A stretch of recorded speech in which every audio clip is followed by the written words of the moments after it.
about here with the government shutdown that's showing no signs of ending. You've been on Capitol Hill for a minute, I believe, in both chambers, and have a sense, I think, of what's supposed to be happening here when it comes to funding the government. Does it feel different this time? Because I keep hearing the trust has reached a new low and that we are nowhere near reopening. Well, unfortunately, I think what you just described is the circumstance. It's certainly the way I see it. I don't know how many shutdowns there's been. I think shutdowns in and of themselves are failed government action. They're a mistake. I've never seen a shutdown that resulted in a good outcome. And I think the priority by my colleagues, Republicans and Democrats, should be to take care of the issue at hand, keeping the federal government funded. And the difficulty we've had, and we now have a majority leader who is willing to work with the Appropriations Committee, of which I'm a member, to bring appropriation bills to the floor. We've passed 3 of the 12 appropriation bills. We have several more that are now ready, but we didn't get it done in time. So shame on the Congress, but give us the time of this continuing resolution till a little later in November to get the remaining bills done and keep the government open in the meantime. I wish we would never have a CR. I wish we'd never have a shutdown. But we need to get to avoid that. We need to get our work done, and we came close, but it hasn't happened yet.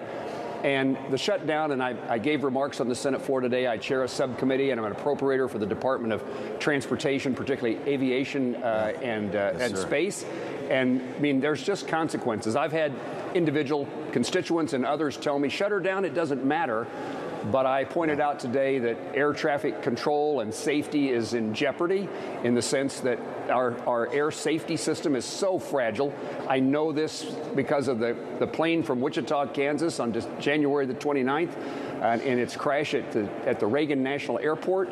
We are working to make certain our skies are safe, but a shutdown makes it less so. And so all these circumstances create problems for people, and we ought to be, as a country, I want our allies to know that we know how to work together. You talked about the distrust, plenty of distrust here, but we live in a dangerous world, and Republicans and Democrats ought to be working together. We ought to figure out how to have some level of trust one to the other. And that still exists, but it gets kind of messed up in the national machinations of American politics. Understood. Well, I want to ask you, I'm glad you went there, because as chairman of the Aviation Subcommittee, I'm sure you've got a lot of concerns. We're already seeing ground stop at a number of major airports. There are concerns that sick outs could become a real issue, particularly if the unions get involved, the spills into another week. But maybe more importantly, more immediately, on Sunday, the essential air service is going to run out of money. This is the service that's been in place since the late 70s that helps to fund carriers to serve rural airports that may not be profitable on those routes otherwise. You've got a pretty good sense of this, not only from your committee, but also being in Kansas. Are some rural airports going to go dark after this weekend? So we don't know. I would think it would last a little longer than this weekend. The administration has said they're going to fund those airports that the Department of Transportation is loaning the Essential Air Service Program dollars.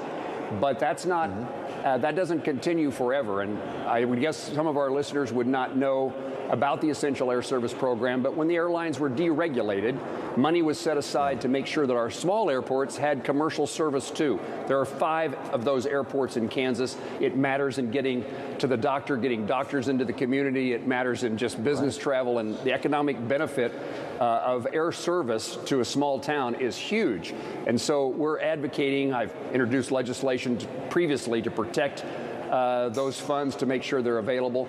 And we're going to do everything we can to make sure that it's just one more example of where, when people say the government doesn't matter, shut it down, there are consequences to their actions. And I'm certainly willing to have conversations. Let's get the government open, and then let's figure out how we solve other problems.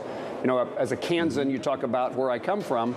I have a lot of concern about about farmers in Kansas and the need for disaster assistance, economic assistance, weather-related drought assistance.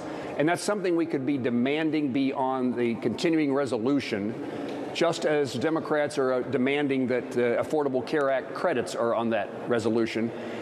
I'm willing to wait till we get government funded, functioning, our appropriation bills working across the floor, and then go to bat for other issues that others in Congress may not agree with me with. Can we agree that we ought to fund the government? That seems like a basic thing. Get it done, and then let's have our conversations and a level of trust in trying to get the things that each individual member of Congress or a group of members of Congress or a political party care a lot about.